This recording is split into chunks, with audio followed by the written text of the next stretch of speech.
Hey YouTube, it's Nick with ReaperCrewAirsoft, and I'm here today to do a review of my first and actually only Airsoft AEG, the Echo 1 JP-36K. Now, as any experienced person will know, this is a just about exact replica of the Heckler & Koch J36K.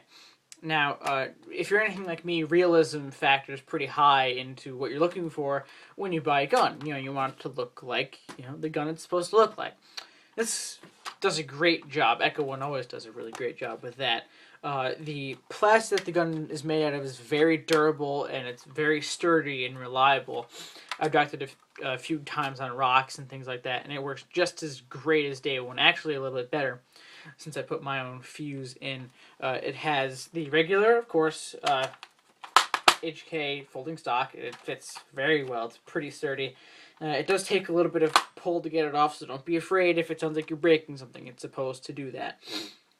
Another cool thing is that the G36 as a base model actually comes with a handle that has a scope inside of it. And I'm not really in love with the way it looks, but if you are, you can certainly buy it and put it on. There's just 3 Phillips head screws, and that's all you need. Now, the handle here, I thought this was kind of cool. This is used to chamber the first round in the magazine. And this is actually the access, I'll show you here, to the hop-up. And just in case you're wondering, up on the hop-up, so this way, is down with the BBs, and down on the hop-up is, of course, up with the BBs. It's inverted. Now, rails and accessories. The rails on the top, for some reason, are plastic. It doesn't really make a difference, but it's just something. And it's a little weird because the rails on the bottom here are actually metal. But if you look at the gun right here, it doesn't look like there's much option for accessories. This is where you're wrong.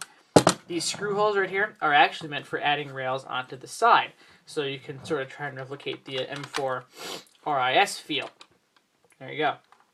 And actually the rail here on the bottom where my foregrip is attached, if you can see the screw hole here, is actually can be made about twice as long. So if you want to put one of those ridiculous grenade launchers on there, you can do that. Another great thing about this gun is the magazine. This is the standard magazine that comes with the gun.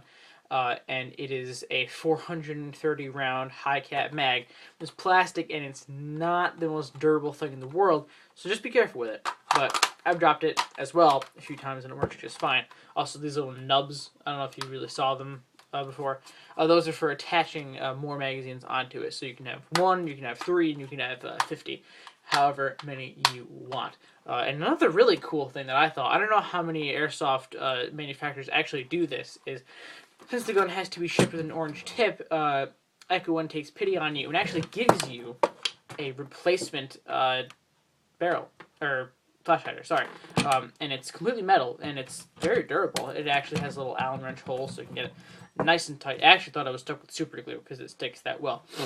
But actually, what just happened, I don't know if you heard it, sorry, is one of the biggest issues with this gun. Now, for whatever reason, I guess this might be the only way to be done, everything is held in with pins, these little guys. Downside with that is sometimes pins don't like to stay where they are supposed to.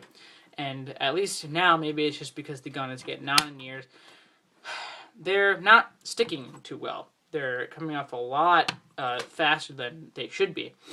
But sometimes it makes a difference if you put it in a different side. Really, when you get the gun, it doesn't matter which side they're in. But the really annoying pin is the one here with the stock. You can't really tell, but I have electric tape because the damn thing just won't stay. It's not supposed to go in a specific way. It just won't stay. So those are cons. But the big con for me is the battery housing. I'll show you right here. You have to pop out this pin, and you have to pull this whole part of the gun right off. There. And this here is, of course, where the battery plugs into. Now, here's where it gets to be a little challenging. You have to wrap the cord around this little plastic thingy. This is the way I do it. And then you have to hold it down so it actually fits inside this little slot. And then while you're holding it there with your entire hand, you have to take this and slide it on, fit it in with your finger, and I just demonstrated exactly what's going to happen to you when you do it. It gets stuck. It's stuck in this little thing right here. Doesn't want to go anywhere. So it takes a little bit of maneuvering. You have to mess with it some, and it can get a little bit aggravating. But just stick with it. You will get it eventually. And slides right in, and you put the pin, and you're good to go. I think that's a little bit of a downside just because it can be very aggravating. But that's it. Now, if I had to rate this gun, I'd give it about an 8. Like I said, it's very reliable, and I haven't had any issues with it whatsoever besides maybe the fuse. But the pins can get annoying, to be sure, and at least with the equipment that I bought it from Pyramid Air, what they gave you is a not very great battery, which doesn't have much of a charge to it, so you can just buy your own. Now, if you're just kind of starting off for your airsoft, or you really love the look of the G36, and I mean, who doesn't? Come on, that's pretty nice. This is a great gun. Echo One always makes great guns, and I don't know if anyone else has a better replica than this. So, all in all, if you're looking for a great replica of the G36, this is the one you're going to want.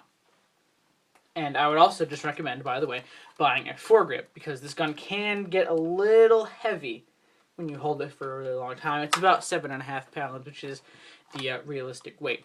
Now, watch our channel. In the next couple days, we're going to have a review on one of the most popular guns on the market today, and also how to get the annoying orange flash hiders off that you get in the mail. Now, I know there's maybe a little bit of confusion with the video that Tony just posted about upcoming events.